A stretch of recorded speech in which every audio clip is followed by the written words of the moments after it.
3000 سال پہلے کا مصر، جہاں ظلم و جبر کی ایک داستان رقم ہو رہی تھی۔ ایک بادشاہ جو خود کو خدا کہتا تھا، اپنی رعایا کو اپنی اطاعت پر مجبور کرتا تھا، لیکن ایک خادمہ جو اس ظالم بادشاہ کے محل میں رہتی تھی، اس نے ایک سچے رب کی اطاعت کو چنا اور اپنی جان اور اپنے بچوں کی قربانی دے کر ایمان کی ایک ایسی مثال قائم کی جس کی خوشبو آج بھی جاری ہے۔ یہ کہانی سننے والوں کے دلوں کو جھنجھوڑ دیتی ہے اور ایمان کی طاقت کو ظاہر کرتی ہے۔ فرعون کی حکومت اور دعوی خدائی۔ مصر پر حکومت کرنے والا فرعون ایک جابر بادشاہ تھا۔ اس کا غرور اور تکبر اتنا بڑھ گیا کہ اس نے خدائی کا دعویٰ کر دیا۔ اس نے اپنی رعایا کو حکم دیا کہ وہ اسے سجدہ کریں اور جو انکار کرے وہ ظلم اور موت کا سامنا کرے۔ اس کے محل میں ایک خادمہ جس کا نام مشاطہ تھا، فرعون کی بیٹی کی خدمت پر مامور تھی۔ مشاطہ اپنے ایمان میں مضبوط تھی اور جانتی تھی کہ دنیا کا مالک صرف ایک اللہ ہے۔ مشاطہ کی استقامت۔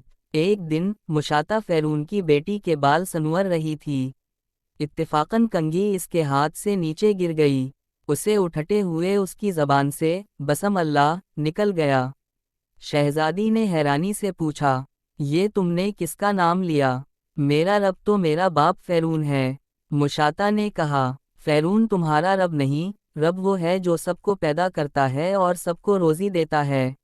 شہزادی یہ بات سن کر غصے میں آ گئی اور فوراً اپنے باپ کو بتا دیا۔ فرعون نے مشاطہ کو دربار میں طلب کیا۔ دربار میں مشاطہ کا ایمان افروز بیان۔ فرعون نے مشاطہ سے پوچھا، کیا یہ سچ ہے کہ تم میرے سوا کسی اور کو رب مانتی ہو؟ مشاطہ نے پورے عزم کے ساتھ کہا، ہاں، میں تمہیں خدا نہیں مانتی، میرا اور تمہارا رب صرف اللہ ہے جو بلند و بالا ہے۔ فرعون کو امید تھی کہ خوف مشاطہ کے دل کو بدل دے گا، مگر اس کی استقامت ایک چٹان کی طرح مضبوط تھی۔ فرعون نے سوچا کہ اس عورت کو ایک ایسی سزا دی جائے جو دوسروں کے لیے عبرت بن جائے۔ آزمائش کی شروعات۔ فرعون جانتا تھا کہ مشاطہ اپنے بچوں سے بے حد محبت کرتی ہے۔ اس نے اپنے سپاہیوں کو حکم دیا کہ مشاطہ کے بچوں کو دربار میں لایا جائے۔ ساتھ ہی ایک بڑی دیگہ میں تیل گرم کرنے کا حکم دیا۔ جلد ہی دیگہ ابلتے ہوئے تیل سے بھر گئی۔ فرعون نے سپاہیوں کو حکم دیا کہ مشاطہ کے بچوں کو ایک ایک کر کے اس دیگہ میں ڈال دیا جائے۔ پہلے بچے کی قربانی۔ مشاطہ کا پہلا بچہ سپاہیوں کے ہاتھوں گھسیٹا جا رہا تھا۔ وہ اپنی ماں کو مدد کے لیے پکارتا رہا، مگر مشاطہ بے بس تھی۔ وہ جانتی تھی کہ یہ آزمائش صرف دنیا کی ہے اور اصل کامیابی آخرت میں ہے۔ جب بچہ دیگہ میں ڈالا گیا تو مشاطہ کے دل پر قیامت گزر گئی، مگر اس کی زبان پر صرف اللہ کا نام تھا۔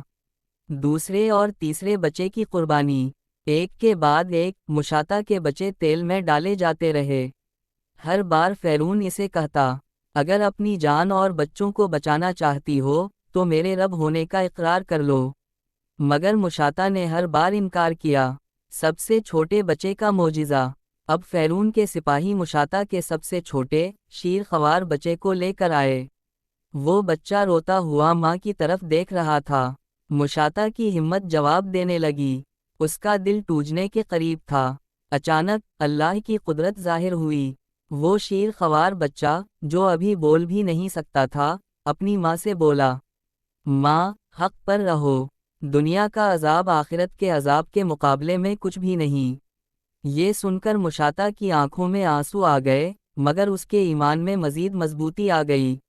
بچے کو بھی دیگہ میں ڈال دیا گیا۔ مشاطہ کی آخری خواہش۔ جب مشاطہ کی باری آئی تو اس نے فرعون سے کہا، میری ایک درخواست ہے، میرے اور میرے بچوں کی ہڈیوں کو ایک جگہ دفن کر دینا۔ فرعون نے اس درخواست کو قبول کر لیا۔ مشاطہ کو بھی تیل میں ڈال دیا گیا اور وہ شہید ہو گئی۔ معراج کی رات کا واقعہ۔ 2000 سال بعد نبی کریم کو معراج کے سفر پر لے جایا گیا۔ جب آپ بیت المقدس پہنچے تو آپ کو مصر کی طرف سے ایک خوشبو محسوس ہوئی۔ آپ نے حضرت جبریل سے پوچھا، یہ خوشبو کہاں سے آ رہی ہے؟ حضرت جبریل نے عرض کیا، یہ خوشبو اس ایمان والی خادمہ اور اس کے بچوں کی قربانی کی ہے جو اللہ کی خاطر اپنی جانوں کا نذران دے گئے۔ یہ خوشبو قیامت تک جاری رہے گی۔ یہ واقعہ ہمیں ایمان کی اصل قیمت سمجھاتا ہے۔ دنیا کی آزمائشیں کتنی ہی سخت کیوں نہ ہوں، اگر ہمارا یقین اللہ پر مضبوط ہو تو ہمیں دنیا اور آخرت دونوں میں کامیابی حاصل ہوگی۔